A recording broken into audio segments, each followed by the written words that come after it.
Hello and welcome to Lost Love Chronicles. Dear listeners, before we get started, drop a quick hi in the comments and let us know where you're tuning in from. Also, if you have any suggestions for us to make the channel better, please let us know. Now let's start with the story. She changed my 16-year-old's Instagram bio to Sugar Princess and used my credit card to buy her nightclub dresses. When I confronted her, still holding the damn receipt in my hand, she didn't flinch. She just smirked and said, "You don't understand how a real woman networks." That was the moment I felt something inside me crack. This morning, Anya's photos were trending with a stranger's handle tagged in every single one. Her eyeliner too sharp, heels too high, and that same dress I never would have let her wear. I'm going more than just nuclear. 6 years after our baby girl was born, my wife, Anya's mother, was sitting on a bus that crashed into a pole. Because of where she was seated, she was the only one who didn't make it. Every other person survived, not her. Since that day, I swore I wouldn't date again until Anya was older. I knew I had to be the one to hear about her first period, her first real crush, her first heartbreak. I owed her that much. So, by the time she turned 14, we were more like best friends than anything else. She'd watch old movies with me and roll her eyes at my dad jokes, but always laugh anyway. I never had to tell her to do anything more than once. She was responsible, kind, thoughtful. Honestly, sometimes it felt like she was my role model. Then came Valeria. She was the kind of woman who laughed at your joke when no one else in the room even smiled. Loud, unapologetic, and magnetic in a way I hadn't felt in years. When I realized I had a crush on her, I got scared. Not because of her, but because of Anya. I didn't want to bring someone into our world if it wasn't going to work out. I didn't want to confuse Anya or make her feel like she was being replaced. So, I decided to take things slow, carefully, privately. We went on one date a week, always keeping it quiet. She already knew about Anya from the photo frame I kept on my desk at work, the one with Anya in a flower crown, age 7, smiling so wide it made my heart ache. On our 1-year anniversary, I finally sat Anya down. "I need to tell you something," I began, nerves coiling in my stomach. She looked up from her laptop and raised an eyebrow. "It's Valeria, right?" she said. I blinked. "No effing shot, Dad. You're really terrible at hiding things from me." I burst out laughing. The relief I felt in that moment, I could have cried. The next week, we hosted a barbecue and invited Valeria over. They hit it off immediately. Valeria complimented Anya's vintage band t-shirt. Joy Division? Hell yes. That's a real classic. Anya beamed. Most people at school have never even heard of them. And just like that, they were in a deep conversation about music I'd never heard of. It felt easy, natural, like maybe I could actually do this, balance fatherhood and love, without letting anyone down. On our 2-year anniversary, the month was filled with cardboard boxes and moving vans. Valeria moved in with us. The first week was amazing. Anya had someone to complain about period cramps with. I'd hear them laughing behind closed doors, late into the night. It felt like we were becoming a family. But then, one Friday, everything changed. I came home from work and found Anya in her room, door locked, music blasting. Usually, it was the Arctic Monkeys, Tame Impala, her classics. But this time, Nicki Minaj, Cardi B. When she finally came down for dinner, I barely recognized her. My sweet Anya, she didn't even look like herself. Her face was caked in heavy makeup, dark smoky eyes that swallowed her natural warmth, lips painted a bright, jarring red, and foundation so thick it looked like a mask. My baby girl wasn't there anymore. Sitting across the table, she wore a dress so short she had to keep shifting awkwardly, tugging at the hem every time she moved. "What's with the new look?" I asked, forcing a light tone into my voice, trying not to let the panic crawl up my throat. She just shrugged and kept eating. Valeria and I exchanged glances. A silent question passed between us. Should we say something? But we didn't. Teenagers experiment, right? Except this didn't stop. It didn't even slow down. Anya started getting dress-coded at school nearly every day. Every morning, it was a new argument about leggings that were too tight or tops that showed too much skin. Then one afternoon, I caught a package in the mail. I only opened it because it had no return label and looked suspicious. Inside was lace. Red lace. Victoria's Secret. The receipt said $300. I knew that was all her saved-up birthday money. On that. Then the boys started showing up. First it was Jake from her math class. Then Tyler from the debate team. At first, Anya told me, "We're just friends, Dad. Don't be weird." And I believed her. I wanted to believe her. But they wouldn't come to the door. They'd sit in their cars and honk. At my house. "This isn't like her," I said one night, pacing the living room while Valeria sat on the couch, rubbing her temples. "Something's wrong." Valeria let out a long sigh. "She's 16. This is what 16-year-olds do. She's testing boundaries. She's growing up." I nodded slowly, pretending I agreed. But my gut said otherwise. Anya wasn't acting like a teenager finding herself. She was unraveling. This wasn't rebellion. It was something else. She had gone from my best friend to a stranger I barely recognized. Then, one night, everything snapped into place. It was 2 a.m. I was fast asleep when I heard the front door creak open. I sat up, heart pounding. My first instinct was burglar, but when I peeked out the window, I saw Anya slipping into the passenger seat of a car I didn't recognize. I didn't even bother putting on pants. I grabbed my keys and followed. They drove to a quieter part of town, not dangerous, but dim, no streetlights, just stretches of road and empty sidewalks. I kept my headlights off, keeping a safe distance. Then I saw it. A man got out of the driver's seat. He looked like he could be in his 40s. He walked around the car, opened the door for Anya, and then he leaned in to kiss her. My jaw dropped. I swear I heard the sound it made as it hit metaphorical concrete. I jumped out of the car. "Hey!"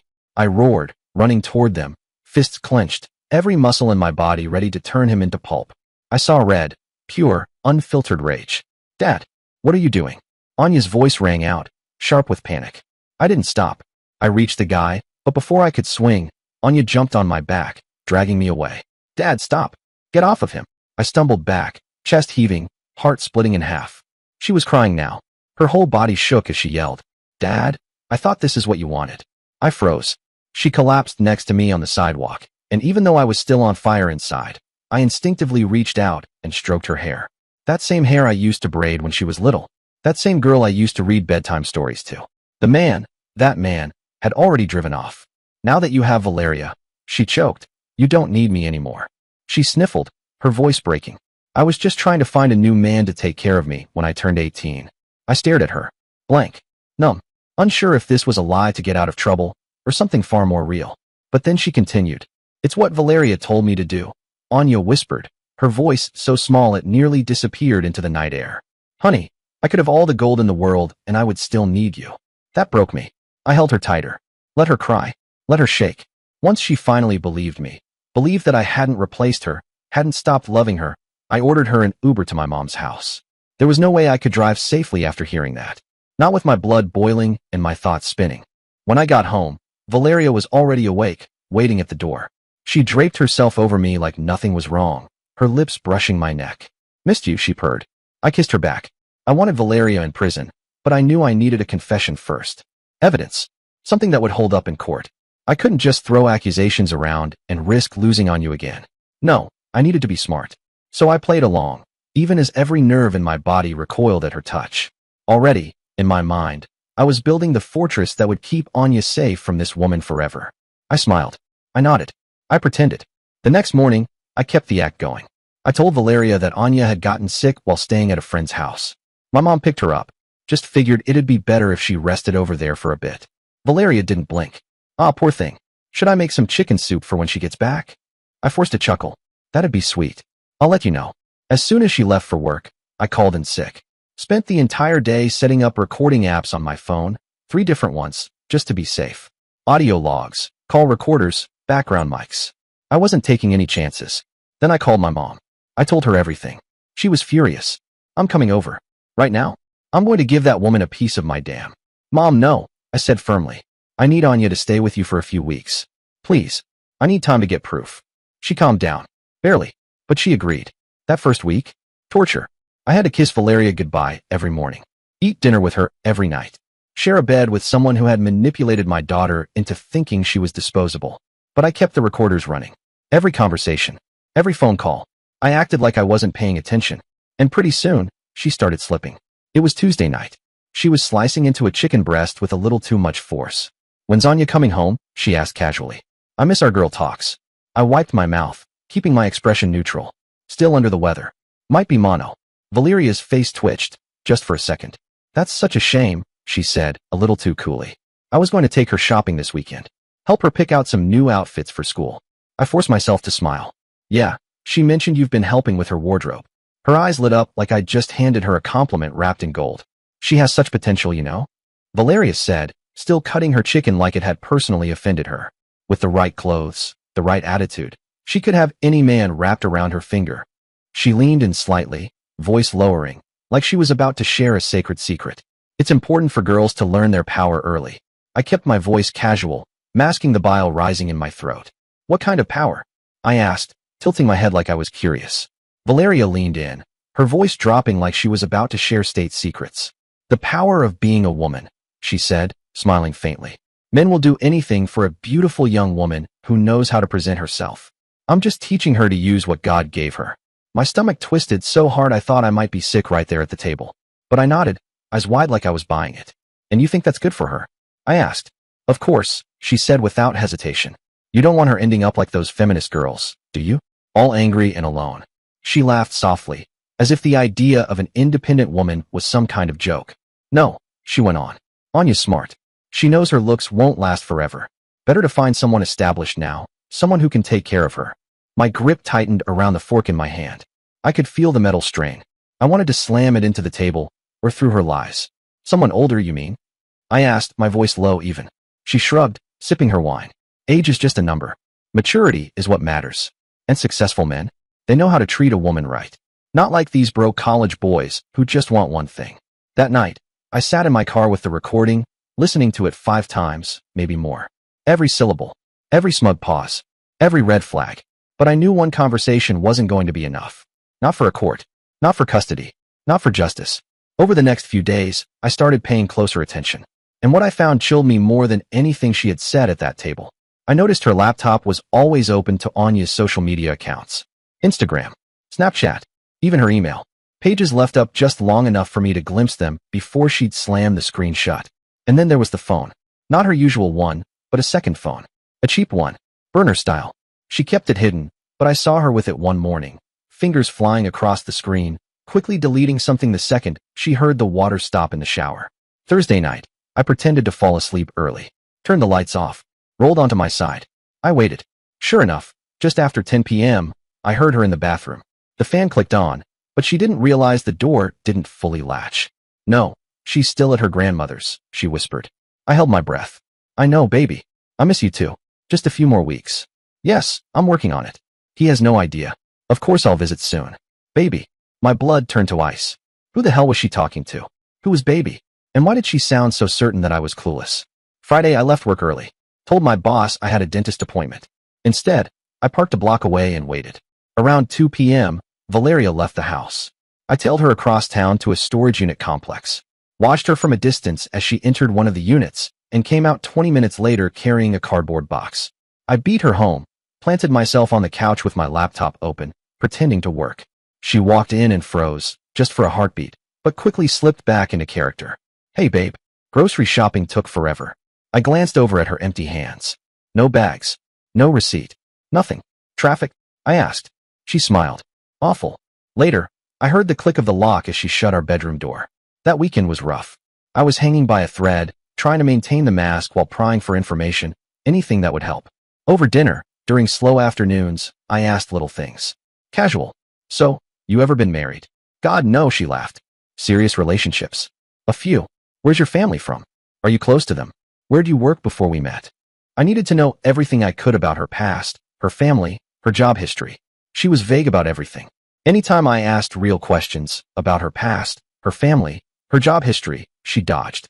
Changed the subject. Giggled. Touched my arm. It was like trying to catch smoke with my bare hands. Then came Sunday night. The mistake. We were sitting on the couch watching TV, something mindless, some crime drama rerun, when her second phone buzzed on the coffee table. I wasn't even looking for it, but she snatched it up so fast it caught my attention. For half a second before she tilted it away, I saw the caller ID.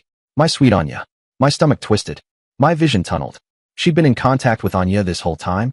I sat there, face frozen, eyes fixed on the television as if nothing had changed.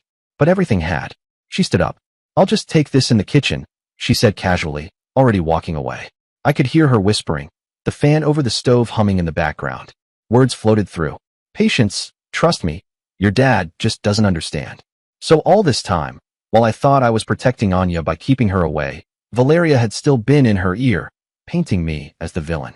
Monday morning, I called my mom. Anya was okay, she said. Moody, quiet, always on her phone.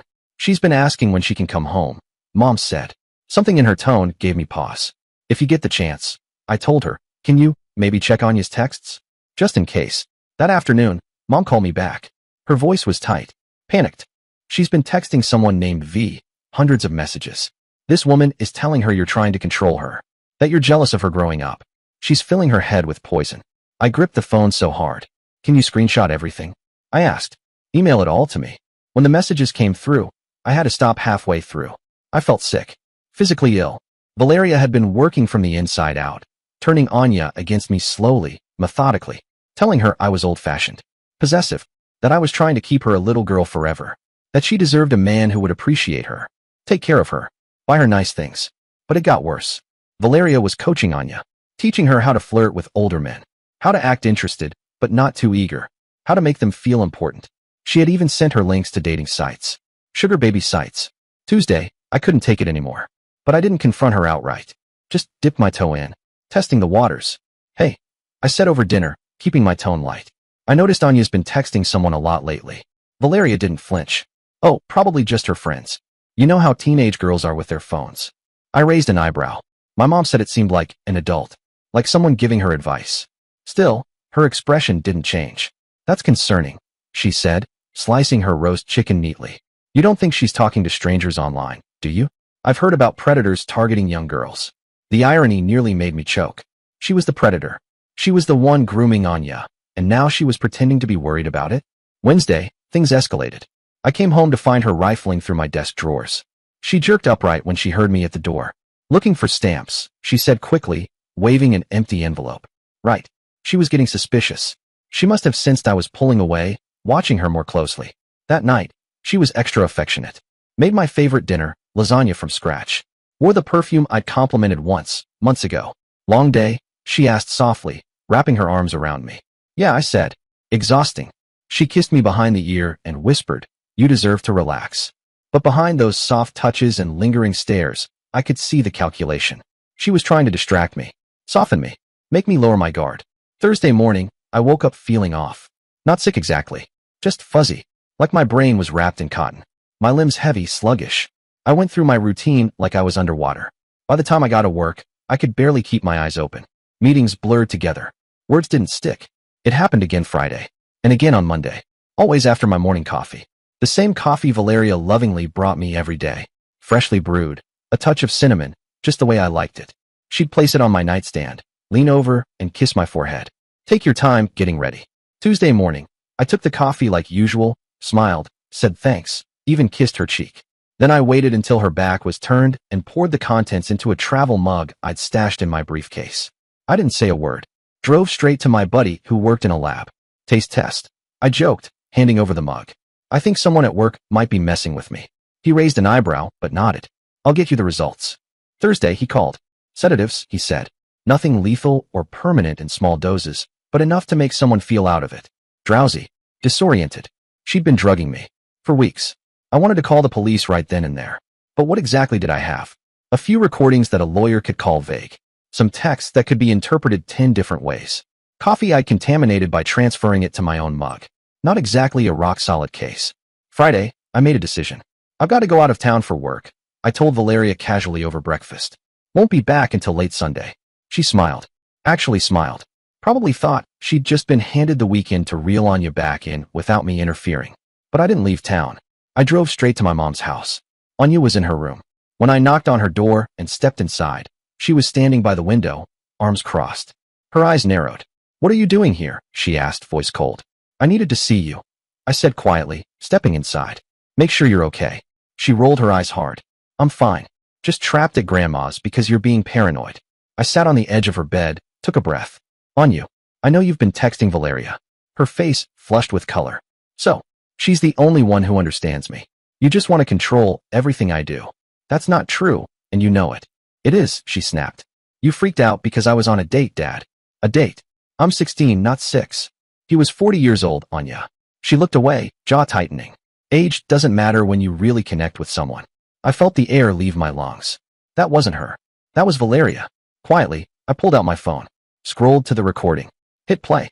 Valeria's voice filled the room, smooth, syrupy, deliberate.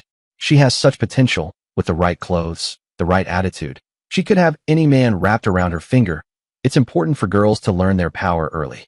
Anya's expression slowly shifted, from defiant to confused. Her arms uncrossed. She said she was helping me. That you'd never let me grow up. I leaned forward. Honey, I want you to grow up, but at your own pace, making your own choices, not being pushed into things you're not ready for. She didn't speak for a long time. Then, softly, she whispered.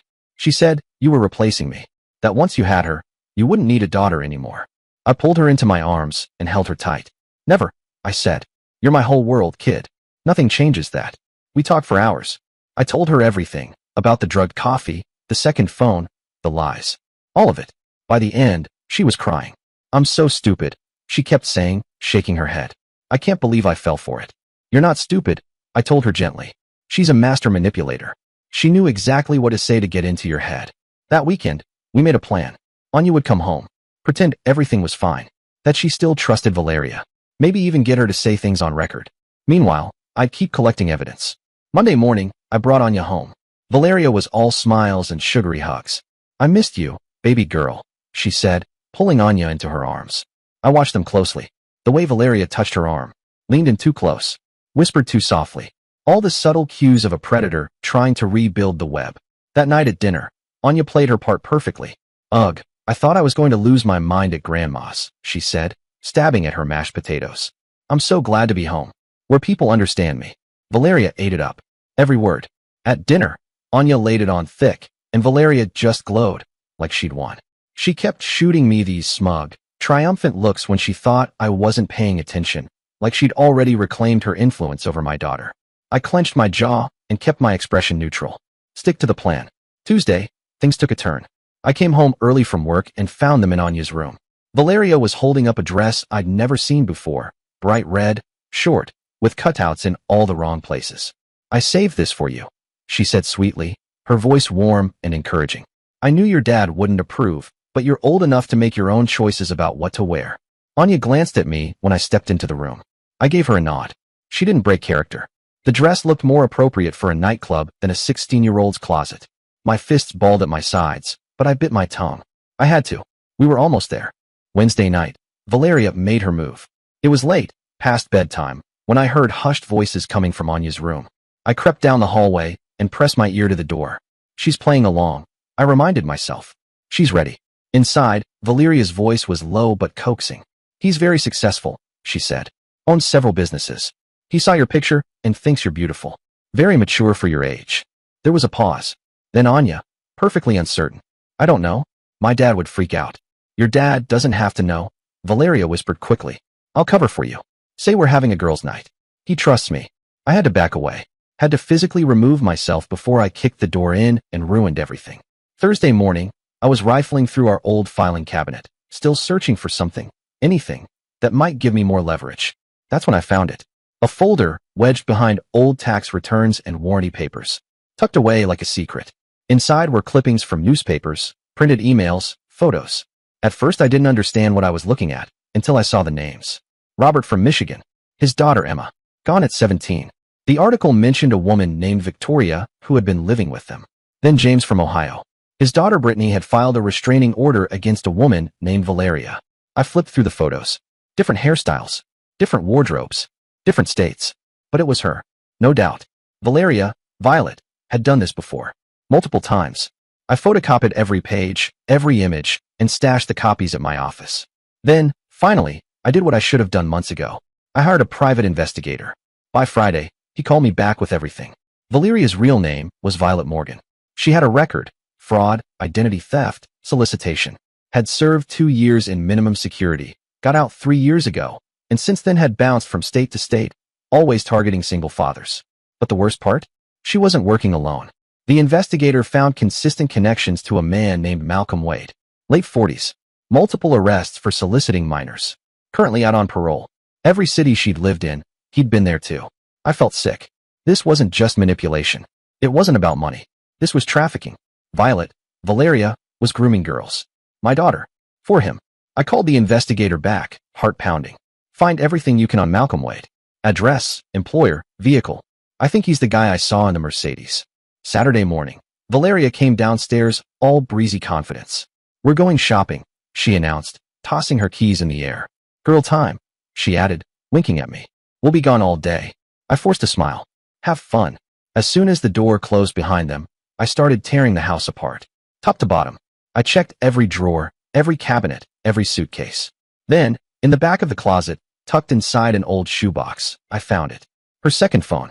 It was locked, but I'd seen her type the passcode enough times. I held my breath. Entered it. It unlocked. What I saw made me want to throw up. There were texts to Malcolm. Dozens of them. Descriptions of Anya. Updates. Almost ready. Worth the wait. Like she was prepping a shipment. Like Anya was a product. There were messages to other men too, discussing prices, preferences. And then, messages to Anya. Hundreds of them. The messages to Anya were the worst. Valeria kept telling her she was special, mature, deserving of so much more than this boring suburban life. Slowly, methodically, she was poisoning her. Not just against me, but against school, against safety, against herself. Twisting everything that gave Anya stability into something oppressive and outdated. I screenshot every message, every thread. Then I sent them, to myself, to my mom, to the investigator. Then I put the phone back exactly where I found it, nestled in the shoebox, tucked behind a stack of winter boots. They came home around 6. Anya had shopping bags dangling from both arms, but her eyes didn't light up like they used to when we went out together. She looked uncomfortable, stiff. Our eyes met across the kitchen, and she gave the smallest shake of her head. Something had happened. After dinner, Anya lingered. Hey, can you help me with homework? She asked casually, already grabbing her backpack. Of course, I said. Upstairs, once her bedroom door was shut, she reached into her pocket and pulled out her phone. She took me to meet him, Anya whispered. The man from that night. My blood froze. Malcolm. She nodded. Said it was an accident. That we just ran into him at the mall. But it wasn't. It was planned. She unlocked her phone and tapped the screen. The recording started. Malcolm's voice. Oily, rehearsed. You're even prettier than your pictures, he said. Valeria laughed in the background. Say thank you, sweetheart. Then Malcolm again. We should all have dinner sometime soon. Maybe when Dad's out of town. Anya's voice trembled. I wanted to run. He kept looking at me like I was something he wanted to buy. I pulled her into my arms and held her tight. You did great, I said softly. This is exactly what we needed. But Valeria was growing impatient. Sunday night she was tense, snapping at every little thing. A dish left in the sink. The way I folded the towels. Even the way Anya chewed her food. She could feel it, something shifting. She knew I was onto her. But she couldn't pin it. So she pushed harder. The sedatives in my coffee? They were getting stronger. More bitter. Heavier. But I kept pretending to drink them. Kept acting groggy. Let her think she was winning. Then Monday, everything exploded. I came home from work to find her sobbing on the couch. Full-on performance, mascara streaks, trembling hands, tissue clutched dramatically. I paused in the doorway. What's wrong? She looked up at me, eyes red, voice cracking.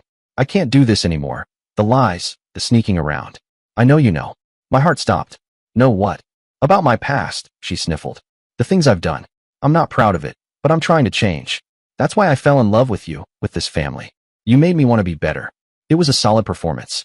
A few weeks ago, I might have bought it. But now I knew better. I walked over, sat beside her, let her cry on my shoulder.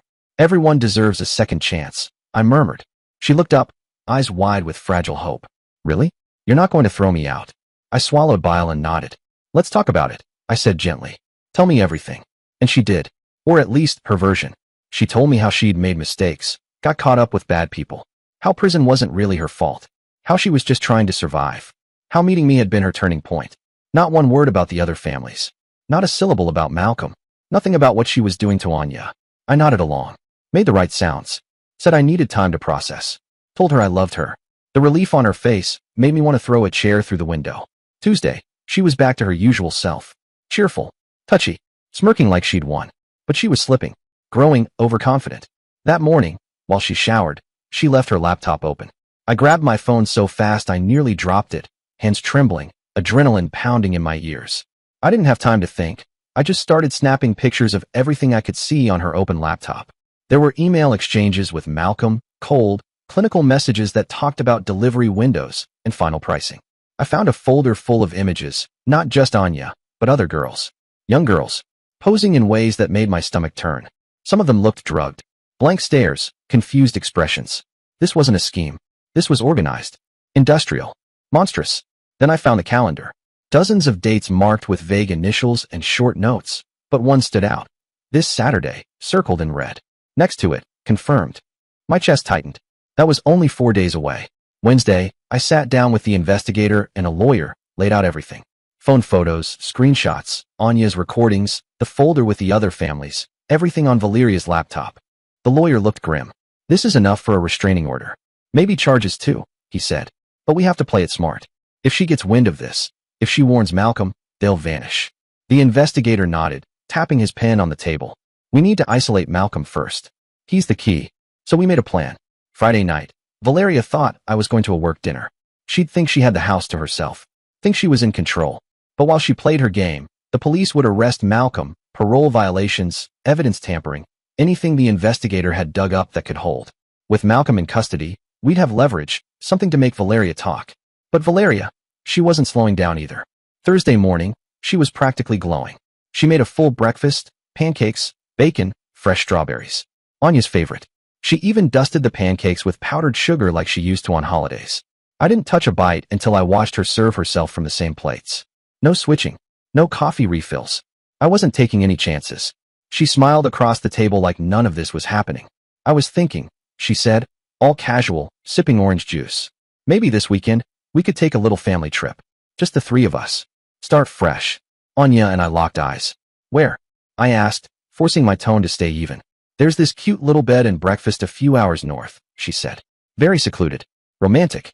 She leaned closer. We could reconnect. You know, away from all the stress. Secluded. No neighbors. No cell towers. No help. Sounds nice, I said, keeping my voice light. Let me check my work schedule. That night, I kept my phone close. Valeria's second phone wouldn't stop buzzing. She'd sneak off to the bathroom, the laundry room, even the garage. Every time she came back, she looked more frustrated. I caught one whisper as she passed by the kitchen. He's not stupid. We need more time. Friday morning came like a glacier, slow, heavy, impossible to escape. I hadn't really slept. Kept getting up to check Anya's door. Made sure it was locked. Made sure she was still there. Downstairs, Valeria had the coffee waiting. She brought it to me in bed like nothing was wrong. Gave me that smile. Have a good day, baby, she said, leaning in for a long kiss. Tonight's going to be special. I pretended to sip the coffee. Let it sit heavy in my hand like it was working. Then I got dressed, grabbed my keys, and left like always. But I didn't go to work. I circled back and parked 2 houses down, just out of sight. The investigator was already there in an unmarked car, sunglasses on, scanning the house. We waited. Around noon, the front door opened. Valeria stepped out, dragging a suitcase. She glanced up and down the street, then popped the trunk and loaded it in. Then she went back inside, and came out again with another. She wasn't waiting until Saturday. She was running. The investigator pulled out his phone, dialing quickly. I'm calling my police contact, change of plans. They needed to move now. But when the police got to Malcolm's apartment, he was already gone. The neighbor said he'd left in a hurry that morning, shoving bags into his Mercedes like the place was on fire. My heart sank. I immediately called Anya's school, my fingers trembling on the keypad. When the office picked up, I tried to stay calm. Yes, this is Nico Carter, Anya Carter's father. There's a family emergency. No one, absolutely no one, is authorized to pick her up but me. They confirmed she was in class. Safe. For now. I exhaled, barely, and sped home. When I got there, Valeria was already back. The suitcases? Gone. Her face lit up, like nothing had happened. You're home early, she said, but her eyes didn't quite meet mine. I shrugged. Wasn't feeling well. That coffee this morning hit different. She frowned, stepping closer, pressing the back of her hand to my forehead. You do feel warm. Why don't you go lie down? I'll bring you some soup. I nodded and went upstairs, but I didn't lie down. I dialed the lawyer instead. She's back, I whispered. Malcolm is gone. She tried to flee this morning. I think it's happening tonight. He was silent for a beat. Then, stick to the plan. Act normal. We're tracking Malcolm Carr. We'll find him. But I knew Valeria. She was impatient. Unraveling. She wouldn't wait. I grabbed my phone and texted Anya. Go to Grace's after school. Say you're sleeping over. Do not come home. No matter what. At around 4 p.m., I heard her again, Valeria, in the kitchen, her voice low and sharp. Tonight. Yes, I'm sure. He's practically unconscious. Bring the van. My blood turned to ice. I hit record on my phone and tucked it into my pocket. Then I did something stupid. I marched straight into the kitchen where she was chopping carrots, her back to me. I know everything. She froze, knife in hand. What are you talking about? Malcolm. The other families. What you're planning for Anya. For a second, her mask slipped. And there she was. Not the charming, laughing woman I'd once dated, but cold. Calculating. Dangerous. Then she smiled. You're confused, baby. The sedatives can cause paranoia. Why don't you sit down? I haven't been drinking the coffee, Valeria. Or should I say, Violet?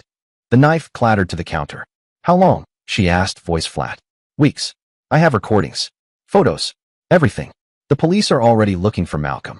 She laughed. A sharp, unhinged sound. You think you're so smart. Just another pathetic single dad who can't see what's right in front of him. What's that supposed to mean? She stepped closer, eyes gleaming with cruel delight. Anya came to me. You idiot. She wanted this. Wanted someone to show her how to use what she has. You think she's your innocent little girl? She's been sneaking out for months. I just helped her find better options than the losers at school. You're lying. Am I? She smirked. Check her room. Check under her mattress. I didn't move. I wouldn't give her the satisfaction.